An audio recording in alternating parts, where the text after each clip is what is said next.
About us. The wonderful thing about this programme is it's about everyone watching. It's an interactive programme. Well, there absolutely is something to see here, and we're going to be talking about it more. Whether it's breaking royal news, Please bring us up to date. or indeed a particularly punchy speech in the House of Commons, Very, very curious. we bring it to you live, and then we bring you live reaction as well.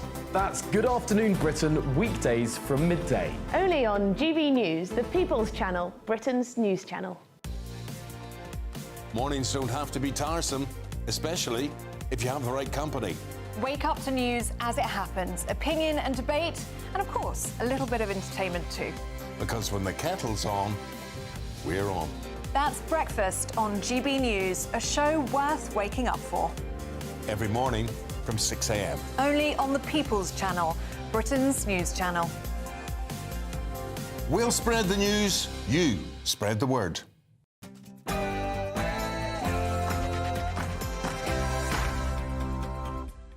Hello there, it's 6 o'clock. I'm Michelle Dewberry, and this is Dewbs & Co. Coming up tonight, the King has a message for everyone whose life has been impacted by cancer. I'll bring you that. And get this, the UK has launched airstrikes in Yemen, and it was the first strike since Donald Trump was re-elected. But, and this is a massive but, because you guessed it, there was no parliamentary vote. Didn't Keir Starmer previously promise that he would have done exactly that? And house prices have fallen, so I'm asking you a simple question. Would it be a good thing for that to continue? And speaking about Keir Starmer, listen to this. Crush it, smash it, move it. Well, if you don't have young kids, you won't even know what on earth that is, but Keir Starmer seems to be taking inspiration from dino trucks today because, apparently, if a vehicle is involved in fly tipping, he promises to...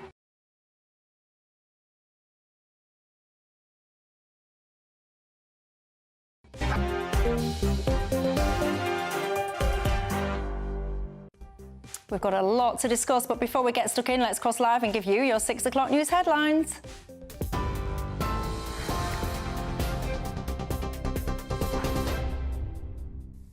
Michelle, thank you and good evening. I'm Katie Bowen. These are your top stories at 1 minute past 6. US President Donald Trump has blamed former President Joe Biden for the fall in America's GDP and has also said he has hopes for a trade deal with China as he held a cabinet meeting after the US economy shrank by 0.3% in the first quarter of this year. Writing on Truth Social, the president urged everyone to be patient when it comes to his economic policy, saying that the 0.3% contraction in the economy had nothing to do with his tariffs. The president added that he wants every country to do well, but that they must treat the US fairly. Speaking in a cabinet meeting this afternoon, the president also invited tech billionaire Elon Musk to stay in his administration for as long as he wants. Sticking with world affairs, the Ukrainian Prime Minister said a short while ago that Ukraine and the US are working on the final details of the minerals deal, which will be signed off shortly. The deal would form an economic partnership between the two countries in a bid to develop Ukraine's raw materials. A brief breaking update this evening. Chancellor of the Exchequer, Rachel Reeves, is being investigated by the Parliament's Standards Commissioner. An update to the parliamentary website showed that the Commissioner had opened an investigation yesterday and listed the matter under investigation as registration of interest. There are reports tonight that the investigation is in relation to a late declaration of tickets on the MP's register, although it's understood they were declared on time on a separate register for government ministers. An investigation being launched does not necessarily mean rules have been broken, and a spokesman for the Chancellor said that the Chancellor's interests are fully declared and up to date. We'll bring you more details on that story as we get them. The officer cleared of murder after fatally shooting Chris Cabba will face a gross misconduct hearing following a review by the police watchdog. Shadow Home Secretary Chris Philp says he's deeply disappointed by the IOPC's decision. A firearms officer shot Mr Cabba in the head after he tried to ram his way out of a police vehicle stop in Streatham in September 2022. Mr Cabba was not armed and the officer was charged with murder and went on trial in October last year, but was cleared after just 3 hours. A helicopter and 6 police cars were involved in stopping 24-year-old Cabba after the Audi he was driving had been linked to a shooting outside a school in Brixton the night before. Mr Cabba died in hospital in the early hours of the next day. And Conservative Party leader Kemi Badenoch questioned whether Sir Keir Starmer was dragging his heels on local inquiries into grooming gangs because he doesn't want Labour cover-ups to be exposed. Ms Badenoch once again called for a national inquiry into the issue at Prime Minister's questions today.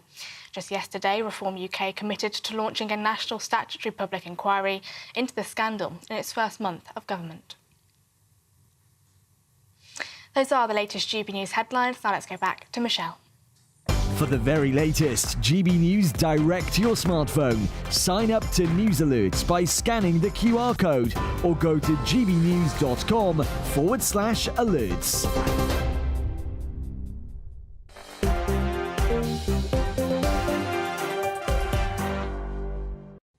Thank you very much for that, Katie. I'm Michelle Dewberry. This is Dewbs & Co with you till 7 o'clock. My panel, I kept you guessing tonight, ladies and gents. Did you notice that? I kept that element of surprise and suspense. Look, here they are. Two of your favourites. You often tell me this. Aaron Bastani, the founder of Novara Media, and Peter Hitchens, the columnist at The Mail on Sunday. Good evening, gents. Welcome back to you both. Good evening. And you know the drill. It's also about you guys at home, this programme. You're also very welcome tonight. I do hope you've got some sunshine wherever you are, because it makes everything feel so much better, doesn't it? Join the conversation all the usual ways. gbviews@gbnews.com is the email. gbnews.com/you'll-say online. And, of course, you can tweet or you can X me. But, look, this is quite a special moment, really, because King Charles has shared a message which will really resonate, I think, with anyone whose life has been affected by cancer. Let me cross live now to our GB News royal reporter, Cameron Walker. Good evening, Cameron, to you. In a nice, sunny Scotland, I believe. Bring us up to speed with what's happened. Yeah, it's certainly beautiful up here, Michelle. Good evening. Yeah, I think this is certainly a reminder that our king and our head of state is still living with cancer and is still experiencing and going through a weekly cycle of cancer treatment as a 76-year-old man. And as we speak, he is hosting a reception inside Buckingham Palace alongside fellow patients, as well as former patients, nursing staff and specialist doctors and cancer charities as well. And I think since his diagnosis last year, he's really had time to reflect on what that means for him, but also the 390,000 other people within the United Kingdom who are diagnosed with cancer every year. And he's personally penned a message to those guests at the reception this evening, describing it as a frightening experience if you are diagnosed with cancer, for both the individuals, but also, of course, for loved ones that try and support them through that journey. And he, of course, acknowledges that he is among those statistics himself. His Majesty says, "I can vouch for the facts that it can also be an experience that brings into sharp focus the very best of humanity," describing the community of care of specialist cancer nurses, of doctors and of volunteers, and says that they all have both his and his family, the royal family's, deepest gratitude. Of course, it's also a reminder that the Princess of Wales is in remission following her own cancer journey. And I think he's realised this community exists because of the journey that he has been on. But I think he ends it quite poignantly, this 600-word message or so, and he reflects on the words of the late Deborah James, who, of course, tragically died in 2022 of bowel cancer, leaving behind two very young children. His Majesty says, "Those who may be receiving such upsetting news today, tomorrow, or at any point in the future, I can only echo the departing words of the late Deborah James, whose example stands as inspiration to us all in sickness and in health." Deborah James says, "Find a life worth enjoying, take risks, love deeply, have no regrets, and always have rebellious hope." Now, Michelle, royal sources have indicated to me tonight that the King's cancer treatment is still going in a positive direction. Perhaps that's reflected in his both national and international full programme of engagements. But as I said at the top, I think this is a reminder that our head of state is still living with cancer and is still undergoing treatment, however long that lasts. Cameron Walker, thank you very much for bringing us that update. Aaron Bastani, yeah, I mean, he references in his speech that 1,000 new cases of cancer every single day, and he talks about how daunting a cancer diagnosis is, of course, not just for the patient involved, but for the whole broader family, the loved ones, and all the rest of it. And I love those words there. Bowel babe, that's how many of you will remember Deborah James, of course, those words at the end. Your thoughts? Yeah, that 1,000 figure is really extraordinary. Of course, it's partly the reflection of an older society. We have fewer people dying of infection, we have fewer people dying in early years, which invariably means more people dying of things like dementia, cancer, heart disease. So in one respect, reflects progress, but a devastating thing to be afflicted with. And that final line, I think, very poignant and very powerful. You know, the King is in his 70s, and I suppose this experience, which hopefully comes out on the other side of, will put into sharp relief what he would like to do with the rest of his tenure as monarch, I presume, whether that's 5 years, 10 years, 15 years, 20 years if he's like his mother. And hopefully, if he returns to full health again, that will be an advantage for him as monarch. It certainly will. Tell me, have you or your family been impacted by cancer? When you listen to King Charles, when you see him, does that bring you inspiration? We talk about this often. Whenever we have an update to bring you, of course, we share that. And the inbox is always divided because there's lots of you that get in touch with me and say, oh, Michelle, I love these updates. It brings me and my family a lot of comfort. I see it as inspirational. And then you have the other side, I must confess, where people get in touch with me and say, well, you know what, Michelle, it's all right if you're royalty, but try accessing NHS services in your hour of need. And you, perhaps many of you say that you get in difficulty when it comes to that. Peter Hitchens, where are you on all this? I'm just where I think most people are, is that I hope God will grant the King a swift and full recovery, and I wish the same for everybody else. And their families who are struck with this disease. What more can one say? And we're talking, you just mentioned then about age and all the rest of it. I was struck because, of course, we're talking about those words at the end of his letter from that lady that many of you will know as Bowel Babe. Of course, her real name, Dame Deborah James. But bowel cancer cases are actually on the rise in a lot of younger people now. What do you think to that? It's a really extraordinary statistic. I think the #1 age cohort now that's being diagnosed with bowel cancer is, I believe it's 30 to 39, or it's mid-30s to mid-40s. Quite extraordinary. Some people are connecting it to this profusion of microplastics in modern life, which is really important to say, by the way. If you have problems in your bowels and there's an issue downstairs, it may be IBS, it may be something more severe. Go and see a doctor. I know two friends of my wife, both younger than 45, who've both died from bowel cancer. Something very strange. Yes, something very strange. Recently? In the last 3 years. Really? Yeah. Something very strange is happening. Yeah, what do you think it is? I mean, many of you will have quite a few different suggestions. When it comes to, Nellie's just said, Michelle, cancer is an absolute nightmare for everybody, and how you deal with it, I think this is quite an interesting point, how you deal with it is ultimately down to you as an individual. The suggestion there that some people are quite private about things, other people actually quite public, and they like that kind of public support. Nellie says, can I just send my very best wishes to everyone, all families that are dealing with this.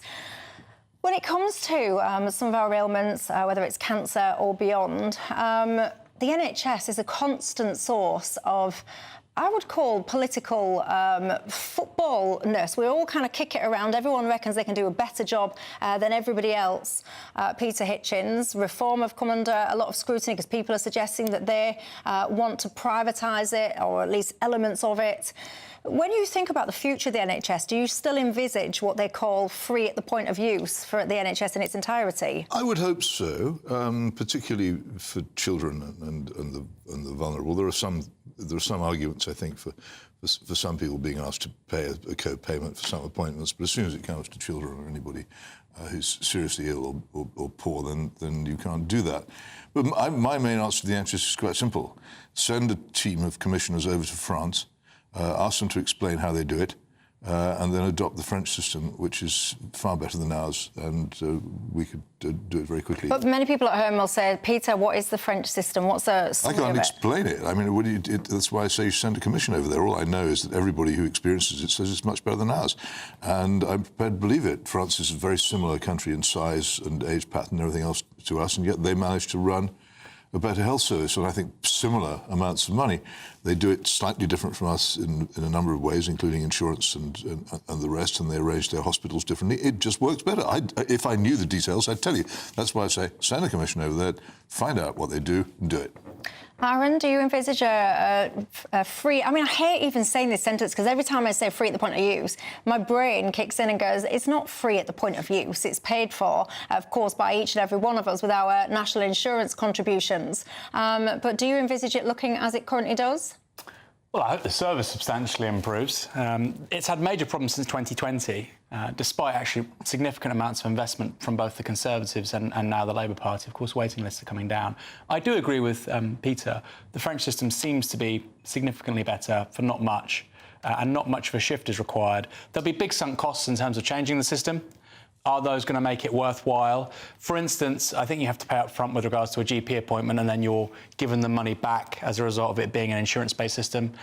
Now, I'm not suggesting, I don't think you should pay for a GP appointment, but that presumably brings down the costs of people not turning up to appointments, abusing the system of appointments. So I think it's a very good proposal, possibly too sensible for our political class, I'm afraid. I'll tell you one other thing about the free at the point of use business. If the NHS isn't prepared to do something, such as dentistry, or the care of the old, it just withdraws from it. And it's not free at the point of use at all. It's fantastically expensive. And the real worry we have now is what else the NHS is going to withdraw from, which will become like dentistry and the care of the very old.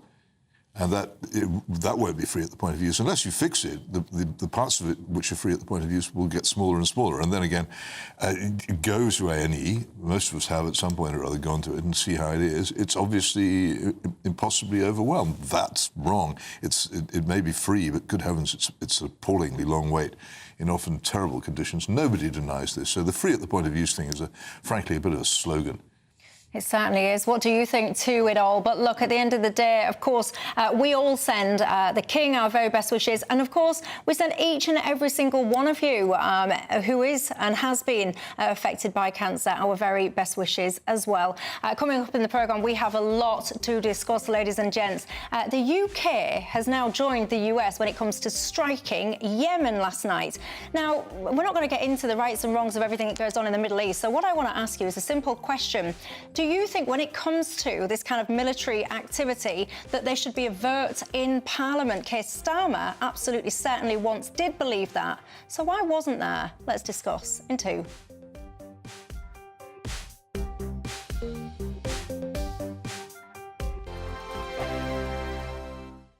No matter the state it's in, this is our nation. Join me, Jacob Rees-Mogg, for a genuine, honest discussion on where we have been, where we are going, and where we are with the people who set the direction. That's State of the Nation every Monday and Tuesday at 8 o'clock, only on GBNews, the People's Channel. Join me, Nana Okoye, for an informative, interactive news programme with a difference. It's fun. No, he didn't say that, Dave.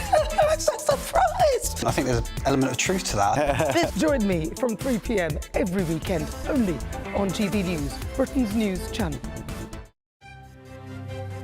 GB News Breakfast, every day from 6 a.m. Eve, very good morning. You commentate on this. This is your subject. What do you think? Why is this happening? Because we're sitting now, I'm at a stage now where all my kids are growing up, whatever. I don't have to face this thing anymore. But I'm suddenly stopping and going, what?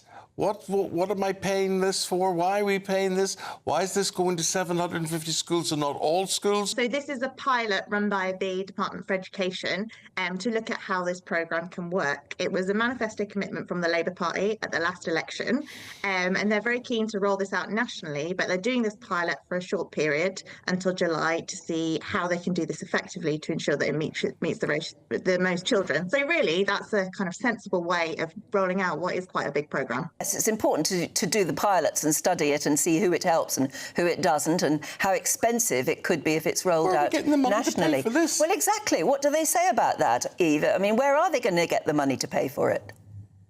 So they've committed to 30 million towards it. To be honest, we're in a situation as a country where 1/4 of primary school teachers are saying that they regularly spend their own money on feeding kids. That cannot be right. We know that we've got a child poverty problem in this country, and I think it's a reasonably good use of taxpayers' money to be spending it on ensuring that children go to school and they are fed and able to learn. Well, I just look and I think the basic primary parental responsibility is to look after your children, to feed your children. And I sit and scratch my head and say, of all the things that we can do as parents, all the things we can spend money on, are you telling me that you can't give your kid a bit of toast and a cup of tea in the morning? GB News, the People's Channel.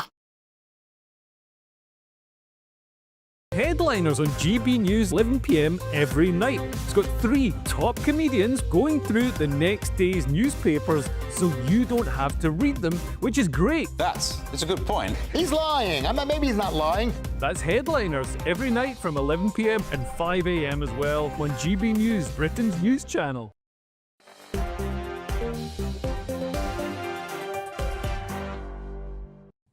Hello everybody, Michelle Dewberry till 7, Aaron Bastani and Peter Hitchens alongside us. Lots of love, of course, coming in for the King and everyone else that is impacted by that horrible disease that is cancer. Now, very important conversations we need to have tonight because the UK launched airstrikes on Yemen last night. Now, this is the first time that this has happened with the Labour government since Donald Trump got re-elected. Now, I don't want to get into the whys and the wherefores of what's going on in Yemen. We'll be here all day, week, month, the rest of my lifetime, quite frankly. But I do want to focus on the UK element of this. Let's start off by listening to our Ministry of Defence. Well, Mr. Speaker, I'm grateful to my honourable friend's support for the action that we took overnight. It is part of a sustained campaign, which is a US campaign that we are working alongside. There is no overnight solution to this, but the evidence that is reported from the US military of this new sustained intensive campaign seems to be having an effect on the pace and the rate and the threat that the Houthis pose. Interesting stuff. But let's cast our mind back then, shall we? Remind ourselves to Keir Starmer and something that he said not actually that long ago. Listen. Unquestionably, blindly following the Americans is, in my view, the wrong thing to do. Trying to sort of gauge what kind of a leader you would be, can I ask you, would you ever support military action if you were the Labour leader in the House of Commons? I would pass legislation that said military action could be taken if first the lawful case was for it was made, secondly there was a viable objective, and thirdly you got consent of the Commons. I think that piece of legislation is much needed. People like Diane Abbott, it won't surprise you, and a whole lot more actually speaking out about this today, saying basically, hold on a second, where was that vote in Parliament then? Peter Hitchens, I've got to be honest, this is not the first time the UK has involved itself in this issue without a parliamentary vote, but the difference here is that Starmer, literally as you've just heard, promised that that would be a thing. Well, there is an argument which says that the government has royal prerogative powers to take warlike actions if it wants to, if there's a good reason for it, which of course in the case of national emergency, if this country is attacked or under a threat which might be deterred if we hit back at it. You wouldn't want to waste time calling Parliament over it. Everybody will understand that was the reason for it.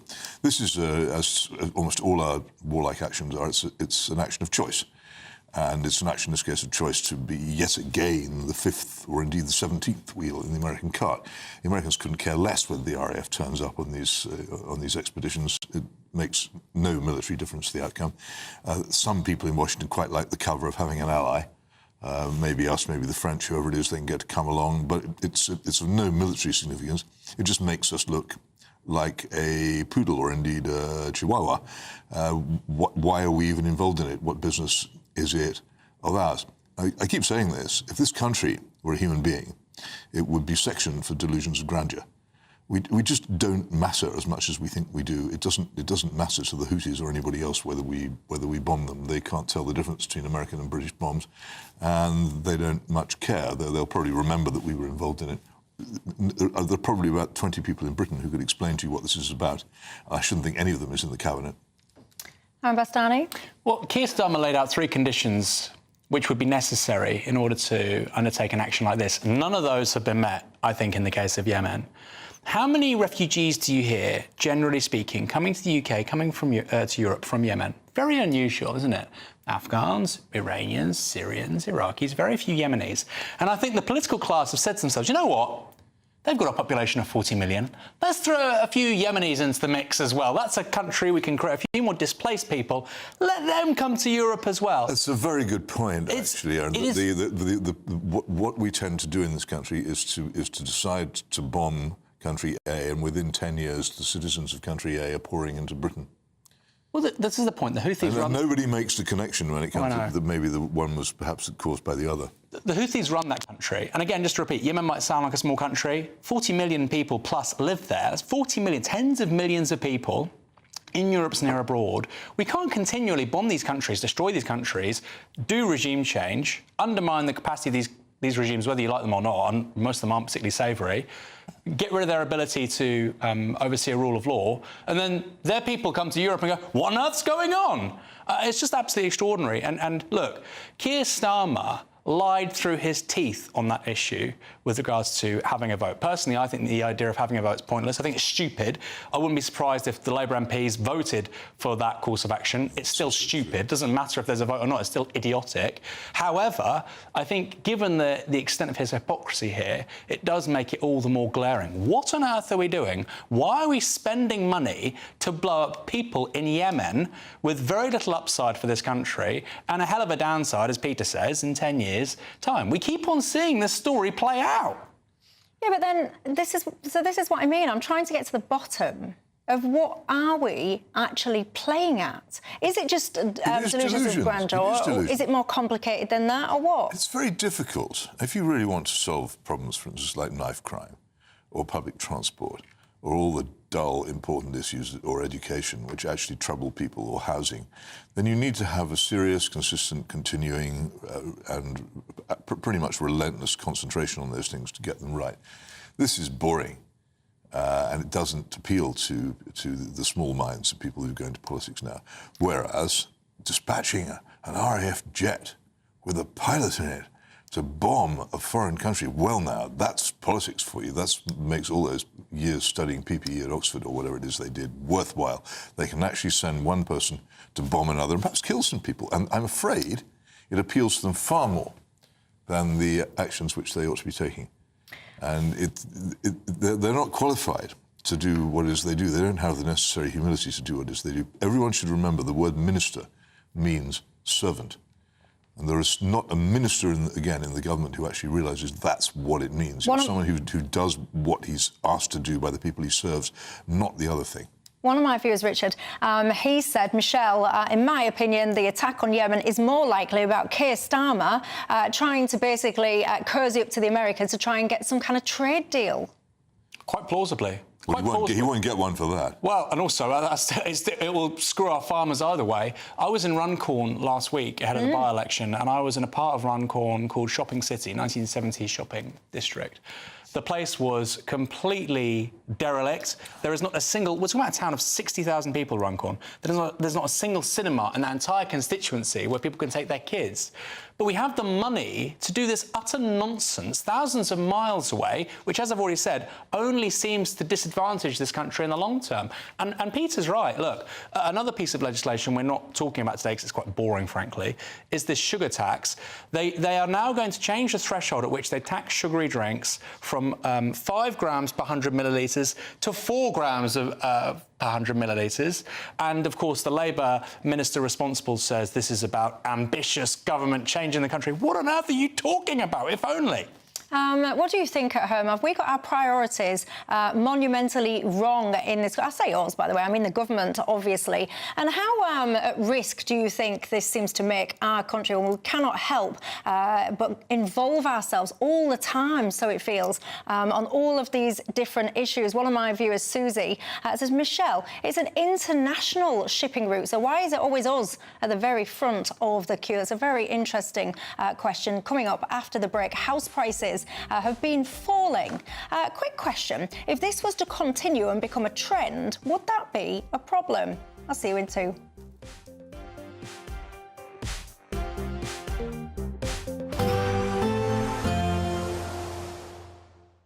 Ready to soak up that holiday sunshine?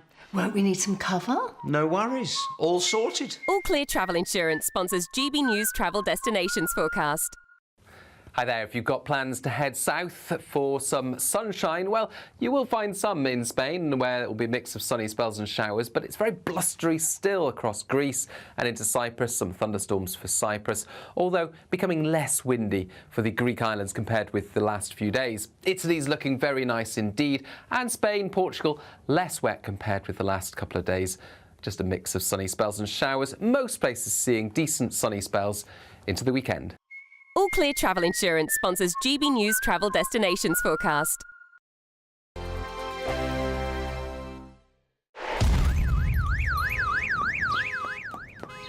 Crash Law 24 sponsors GB News Traffic and Travel Report.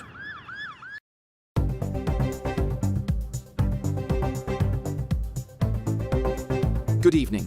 This is the latest AI travel news from GBnews.com. An incident on the A55 eastbound at the Yulo Loop is causing delays.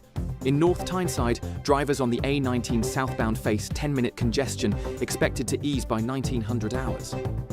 Lancaster's M65 eastbound experiences a 20-minute delay. Warwickshire's A46 northbound has a 10-minute delay. Nottingham sees 2-hour delays on the M1 northbound. Suffolk's A14 westbound is closed due to a collision. For more travel news, go to gbnews.com.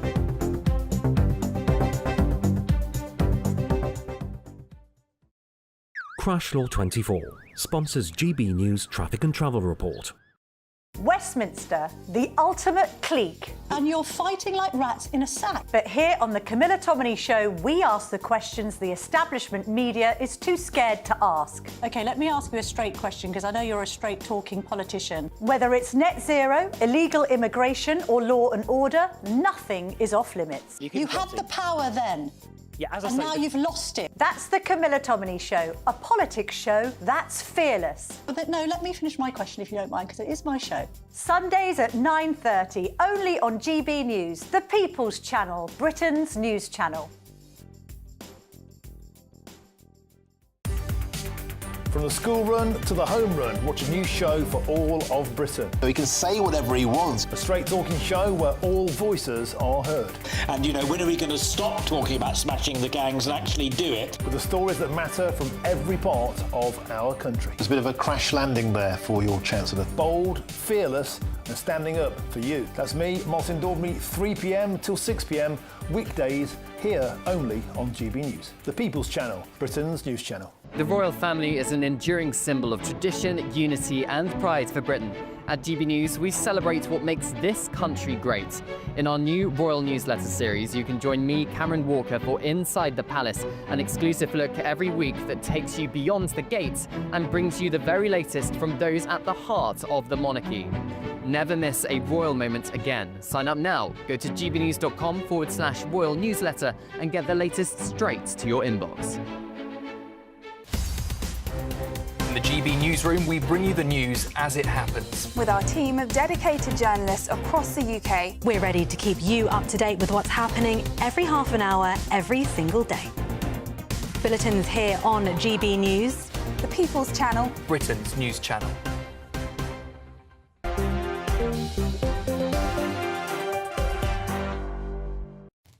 Hello, everybody. Welcome to Dewbs & Co. with me, Michelle Dewberry, alongside me. If you're just tuning in, my panel tonight, Aaron Bastani, the founder of Novara Media, alongside him. I've got Peter Hitchens, the columnist at The Mail on Sunday. Now, we started the programme, didn't we, with a message that has been delivered by King Charles. I can just show you, because, of course, there is that reception taking place at Buckingham Palace as we speak. And now you can see this is the King here, greeting and meeting attendees of that event. The event is a community-based cancer support reception at Buckingham Palace, as I just mentioned.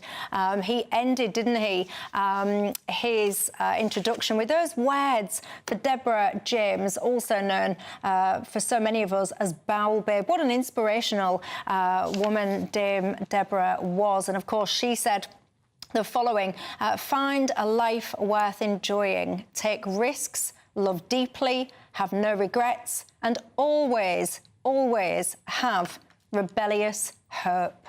It's very good advice, isn't it, ladies and gents?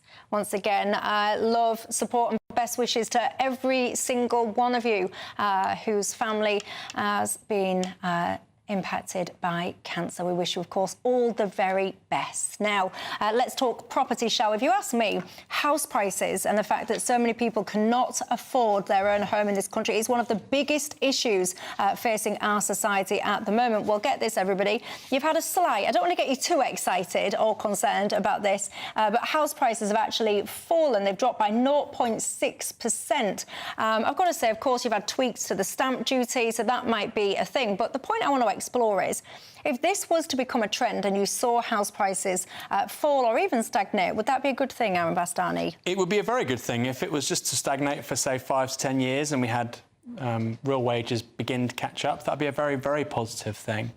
This is less of an issue in some parts of the country, and in other parts it's just existential. You know, there are boroughs in London where the average wage is 1/20th of the average property price. Clearly, nobody can get on the ladder in those places. Now, you might say, well, those people should move elsewhere. Places like Hounslow or Hackney or Croydon, they need doctors, they need teachers, they need key service personnel to be able to work locally. So I think it's a positive thing. Yes, it might mean that the next time you remortgage, you can't get that nice kitchen. I'm sorry. I'm in the same boat as you. But as a society in the round, I think that'd be very productive. Definitely preferable to some kind of crash. I think a soft landing of 0 or ultra low house price growth for 5 years would be really positive for this country overall. I've got to be honest as well, this is not just a London thing, although, of course, I do walk around London and think to myself, how on earth does your normal, average grafter ever stand a chance of owning their own property in London? It is nigh on impossible, but it's not just a London thing. I know where I'm from, Hull. Once upon a time, we could probably pretty much have bought Hull for £1 million. Let's just pick that round figure. Now, ladies and gents, on the outskirts, in some of those villages there's properties up for 2.5, often pushing £3 million. I mean, that's what I'm saying. It's not just a London thing, Peter Hitchens. No, it's not. I think it's a measure of the real inflation, which has had this country in its grip now for, 60-odd years. I still remember the day that my father sold a perfectly nice semi-detached house in the suburbs of Portsmouth in the late summer of 1963 for £4,500. And now I imagine the same house would be, $350,000. And that gives you the measure of what's happened to the currency we use, how much less it is worth than it used to be. The official inflation figures, this CPI, RPI, TPI, whatever they are, have nothing to do with what's really happened to money in this country. And those who were fortunate enough to fly into the asset of housing before it went completely mad did quite well out of it. Those like me who came late to the party in the very end of the 1970s, we had to struggle quite hard. The price of anything you were trying to buy then went up about every 2 minutes. But compared with people now, we weren't so badly off. But the fact is that the ownership of assets rather than money has become the only safeguard most people have. And that's why it's so important. People really want that safeguard and they can't afford to get in it. But it is a measure of inflation. If you want to know how much worse, how much money has crashed in value and how much the real value of money in this country has declined in the past 60 years, look at the house price chart. It'll tell you. This thing is not a major change. This is purely caused, as far as I can see, by the stamp duty. The stamp duty. Everybody knew this was coming. Lots of people were desperate to buy over the last... anxious. Well, look, anxious to buy over the last few weeks. They've now done so there will be a period of slack water in the housing market, but don't worry, it'll be back, because people want assets. Assets are the only safeguard people have against inflation. Yeah, and of course you've got, if you are trying to buy property, at least you're going to have a little bit of good news, perhaps, with interest rates starting perhaps to fall. One of the things that caught my eye on housing, we was ranting about this over the last couple of days, Aaron Bastani. Sometimes I think to myself, has this country just got some kind of desire to self-harm, monumentally self-harm? I'm speaking, of course, about the Serco situation now, where and it's not just Serco, by the way, there's other companies involved in this, where you've now got major organisations going around towns and cities, tapping up landlords, encouraging those people to turn those properties over to asylum-seeking residents for over the odds market rate, with so many perks thrown in that it's eye-watering. How people can't see what's going to happen as a result of this is beyond me. You're going to get so many people now. These industries have popped up on social media where you've got all kinds of companies sourcing deals to bring people into these kind of properties. All you're going to do is you're going to inflate rentals, you're going to inflate property purchasing costs, you're going to throw people out on their ear, people will be turfing out their current tenants and trying to get their hands on these deals, and I wish they wouldn't. I don't know what is the matter with us. Yeah, this is a really extraordinary story. Basically, Serco will be offering landlords up to 5 years' rent in advance. I mean, my God, that's a good deal, isn't it? We're talking thousands of... Well, I didn't think it was in advance. Effectively, it was a guarantee of 5 years' rent. Yeah, so it's a guarantee with no void periods. You've got there's a contract for 5 years. Yeah, maintenance costs, whatever. Yeah, my apologies. That's important to clarify. You know, I live between two HMOs, houses of multiple occupancy. I live in a 2-up, 2-down terraced house, and I think on one side there are 6 bedrooms, on the other side there are 7 bedrooms. In our house, there's me, my wife, our daughter and our dog, and we just about fit in. I don't know how they managed to do it personally. Here's what's really interesting. I remember when one of the houses was being turned into an HMO, talking to one of the young lads working on it, and I said, well, where do you live? An HMO. So we have young boys, young men going into the trades, and I'm sure at some point he'll earn significant amounts of money, he'll get on the housing ladder, but there's something strange happening where a young boy lives in an HMO, probably in his early 20s, living in an HMO, turning another family home into an HMO. That's a separate point, but park it for a moment.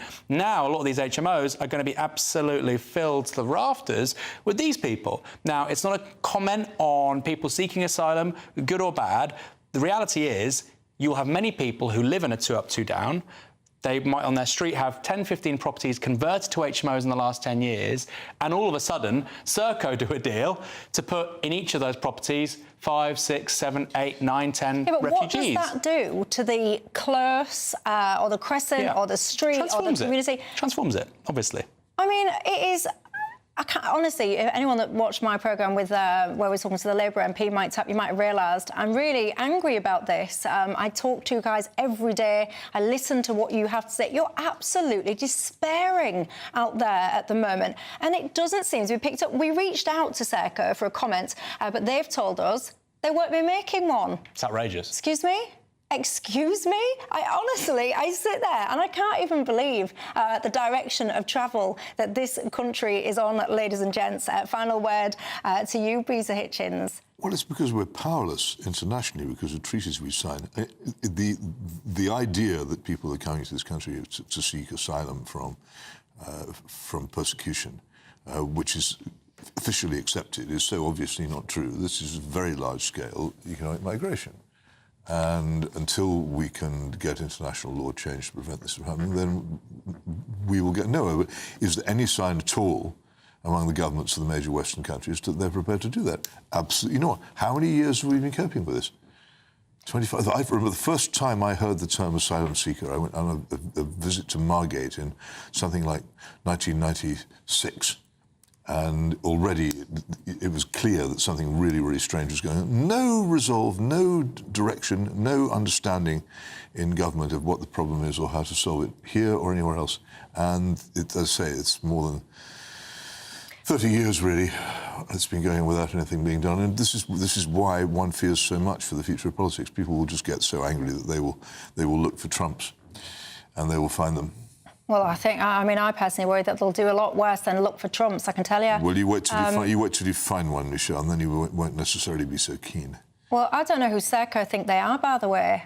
So they're taking your money, my money, our money, taxpayers' money. They are doing things... They're not doing anything wrong, by the way. They're not doing anything illegal or anything that they shouldn't be doing. They're fulfilling contracts that they've been given and asked to fulfil by the government. So I'm not necessarily having a go at Serco for what they're doing because they're just honouring their commitments. It's the government I'm angry with. But I don't know who you are, who you think you are as a company to take taxpayer money to be doing things things that many people fear will be disrupting their communities, their standard of living and all the rest of it. And you just turn around and go, do you know what? No, actually. They've spotted I won't something. be making a statement. They've spotted something, Michelle, that a lot of people are going to spot over time, which is the old conservative media in this country are a lot weaker than they used to be.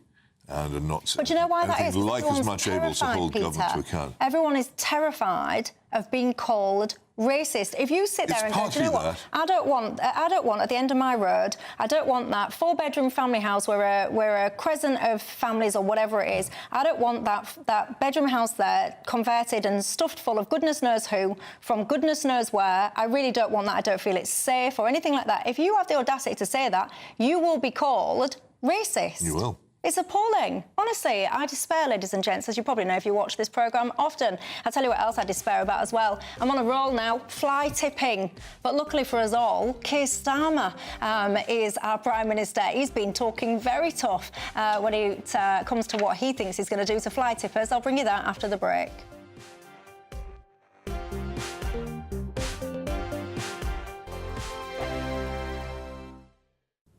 Hi there and welcome to the latest update from the Met Office for GB News.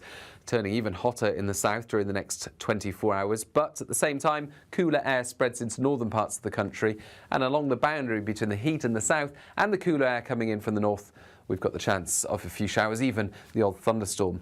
So high pressure clings on, many places fine as we go through the evening, but the first sign of that change across the northwest of Scotland. Showery rain turning up, pushing into Northern Ireland during the early hours, heading into the central belt, as well as the south of Scotland by the end of the night.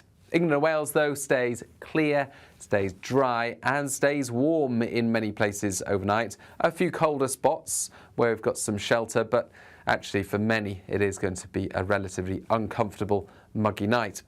We start off Thursday with the showery rain across much of Scotland, hit and miss downpours, the potential for some heavy downpours across the south of Scotland and into Northern Ireland as the morning progresses. At the start of the day, that's still to reach England and Wales, and so we start things off here with plenty of sunny skies and temperatures very quickly rising. We're going to reach the mid to high 20s by the middle of the afternoon across a large part of the south and central UK. But for Scotland and Northern Ireland, it's a very different story. As a weather front moves south, it will bring a thickening of the cloud, and it will reach parts of the far north of England and southern Scotland by mid-afternoon, with the risk of thunderstorms along that. Cooler air arrives into the rest of Scotland and Northern Ireland, a marked drop in temperatures compared with recent days, but further south, mid to high 20s. Top temperature 29 Celsius. Could spark a thunderstorm or two in the south, but that's all cleared through by Friday.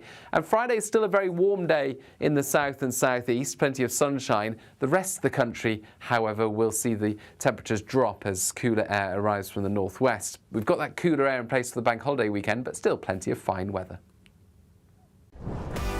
Tomorrow, voters across England go to the polls in a series of council elections, mayoral elections, and one crucial by-election. They'll vote on the local issues that matter to them and let the parties know where they stand. We'll be here throughout the night, live around the country, as the first results come in.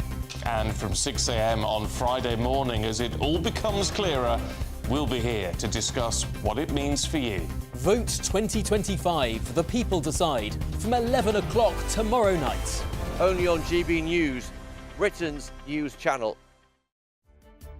What is the state of our economy? What is the state of our National Health Service? What is the state of our schools? What on earth is going on? Understanding Britain means understanding the state we're in. This is State of the Nation with me, Matt Goodwin, Wednesdays, Thursdays and Fridays from 8 p.m. on GB News.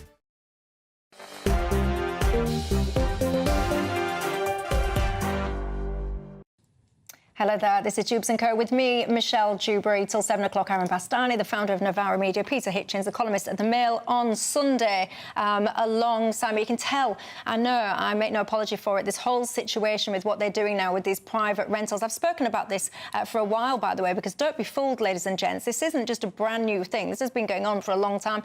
Sometimes I half wish that I'd stood to be a mayor somewhere, because often you have responsibility for housing strategies. One of the first things I would have done is press pause pause on all of these HMO stuff. I can tell you that for free.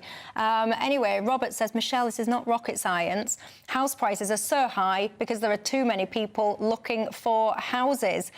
Graham says that falling house prices would compound the problem because ultimately, he says, it would increase materials, labour costs. You wouldn't be able to build a home that is affordable to low earners. Paul reckons that house prices need to drop by about 90% before anyone on average wages could even consider one. I think that depends whereabouts you are in the country, to be honest. But look, one of the things, if you do manage to get your hands on a property, and good luck with that, can you imagine how frustrated you would be then if your home is your castle, you open your curtains one day and some random has deposited a fridge, a sofa, goodness only knows whatever else at the end of your street. Fly tipping, of course, I'm speaking about. Well, Keir Starmer, he's been talking tough on X.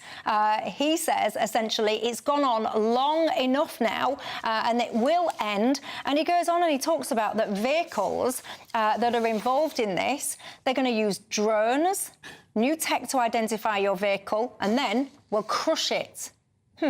Bastani. I don't know why they don't just take the vehicle and sell it, but there you go. Park that for one moment. On fly tipping, look, they're describing a very real problem of people going out of town, dumping things by the side of the road. Yeah, but most fly tipping is how you started this story, which is people putting a sofa or a broken TV or an ironing board and it being in a side alley or on the front of a house. Now, councils already have tremendous powers to deal with this. They choose not to. The police... Why?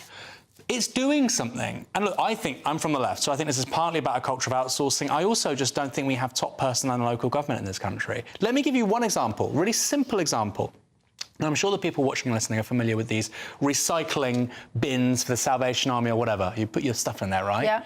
Anybody watching this knows that these are fly-tipping hotspots. They're basically a signal to people saying, put your rubbish here. I have 101 photos of this locally. Why do councils love these things? By the way, there's very little that actually ends up in the charity. Why do they love them? Because they allow them to massage figures with regards to recycling rates in the local authority. That's why they do it. I have previously asked people in the local authority where I live, do we even know if this makes you money? Because, of course, you're having to get council workers to clean up the rubbish that's left around there. We don't know. We've never done a cost-benefit analysis. And so there is so much low-hanging fruit in this country, Michelle. It just defies belief. That's just one tiny example. So we could do 101 things like that to make high streets in this country better. We don't need to be talking about drones and gizmos dreamed up by a man, frankly, in central London who has no idea about how this country works. Did he use the word crackdown? Did he use the word crackdown? I'm sure he did. Generally, the word crackdown means nothing whatever will happen. No, he didn't in his tweet. He didn't. He didn't. Amazing. Oh, but in fact, the crushing of the car is, I suppose, a pictorial crackdown. At some point in the next 6 months, they will, or the lorry, they will get a van and they'll crush it in public. Just start taking the stuff seriously. Like a public execution with no people in it. But I think there's another thing going on here as well, which is it is quite difficult now to chuck stuff away because of the taxation and the regulation on how you deal with recycled material and the landfill regulations. Particularly, I mean, I know that the European Union has left us for the moment. But the landfill directive made it harder and harder and harder just to get rid of stuff, which used to be quite easy. You try and get the council to take things away legitimately. It's quite difficult, and a lot of dumps are now quite hard to get into and quite hard to get them to accept stuff that you want to give them. So that's one of the reasons why the fly tipping industry flourishes, because people think, OK, well, then if I can't do it legitimately, I'll do it illegally. This is what Linda says.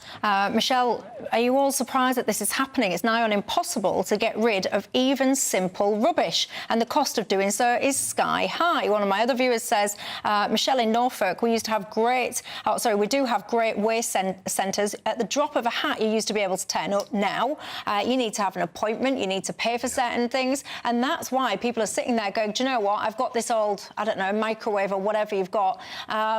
in the dead of the night, I'm going to sneak out and I'm just going to shove it over that hedge, no one will notice. He suggests that. Well, there are people who charge you for taking it away who you don't ask too many questions of them, and what they do is they fly tip it, but it gets rid of it. And so what about if we that just industry had... as well is going on. It is fundamentally the difficulty of getting rid of stuff that is the problem. What about if we had free access to all tips at all times? I think that's very good, but I still think, look, we talked about HMOs a few moments ago. If you've got a building designed for a 2 up, 2 down, and it's got 10 people living inside, and half of those people don't have access to a car, and they're, you know, like anybody else, buying rubbish like we all do from Amazon every day of the week, then you're going to amass a huge amount of rubbish, and they don't know where to put it. Some people are deeply irresponsible, the majority aren't, and the facilities should be made available to those people.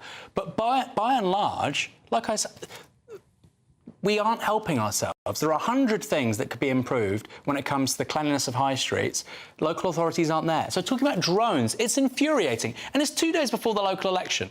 I mean, that just shows you he's not serious. What are they going to do with these drones? Just randomly fly them around everywhere, just on the off chance that someone lobs a sofa? What is the plan? Well, perhaps they could paint them in RAF colours and bomb fly tippers.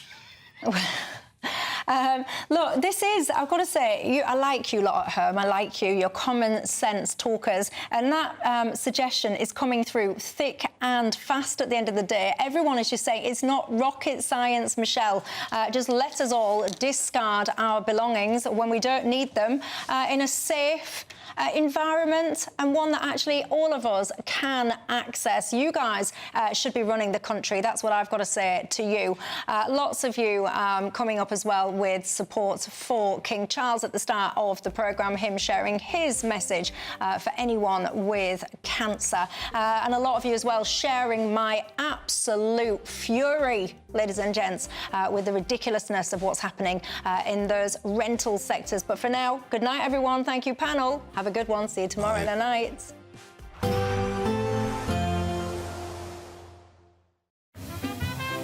Heavy showers first thing will be followed by a warm, cosy day. Boxed boilers, sponsors of weather on GB News. Hi there and welcome to the latest update from the Met Office for GB News. Turning even hotter in the south during the next 24 hours, but at the same time, cooler air spreads into northern parts of the country, and along the boundary between the heat in the south and the cooler air coming in from the north, we've got the chance of a few showers, even the odd thunderstorm. So high pressure clings on, many places fine as we go through the evening, but the first sign of that change across the northwest of Scotland. Showery rain turning up, pushing into Northern Ireland during the early hours, heading into the central belt, as well as the south of Scotland by the end of the night. England and Wales, though, stays clear, stays dry and stays warm in many places overnight. A few colder spots where we've got some shelter, but actually for many it is going to be a relatively uncomfortable, muggy night. We start off Thursday with the showery rain across much of Scotland, hit and miss downpours, the potential for some heavy downpours across the south of Scotland and into Northern Ireland as the morning progresses. At the start of the day, that's still to reach England and Wales, and so we start things off here with plenty of sunny skies and temperatures very quickly rising.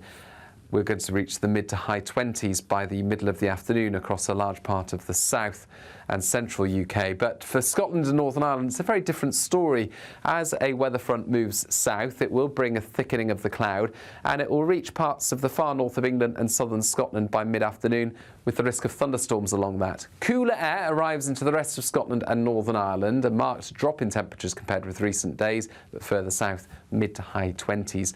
Top temperature 29 Celsius. Could spark a thunderstorm or two in the south, but that's all cleared through by Friday. And Friday is still a very warm day in the south and southeast, plenty of sunshine. The rest of the country, however, will see the temperatures drop as cooler air arrives from the northwest. We've got that cooler air in place for the bank holiday weekend, but still plenty of fine weather.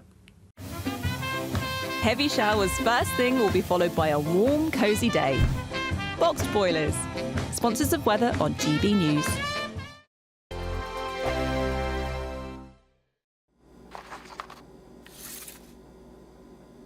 Crash Law 24 sponsors GB News Traffic and Travel Report. Good evening. This is the latest AI travel news from GBNews.com. Currently, in the Wakefield area, there is an accident on the M62 eastbound with one lane of 3 closed between Junction 6 and Junction 7, with conditions expected to normalise by 7:30 this evening. In Suffolk, all lanes are closed on the A14 westbound from junction 50 Stowmarket East to junction 49 Stowmarket West due to an incident, aiming for resolution by 9 o'clock this evening. The Kent roads face minor delays on the A20 eastbound between the M20 and the A260, with one of 2 lanes closed, expecting normal flow by 7:30. Stay up to date at gbnews.com for more travel news.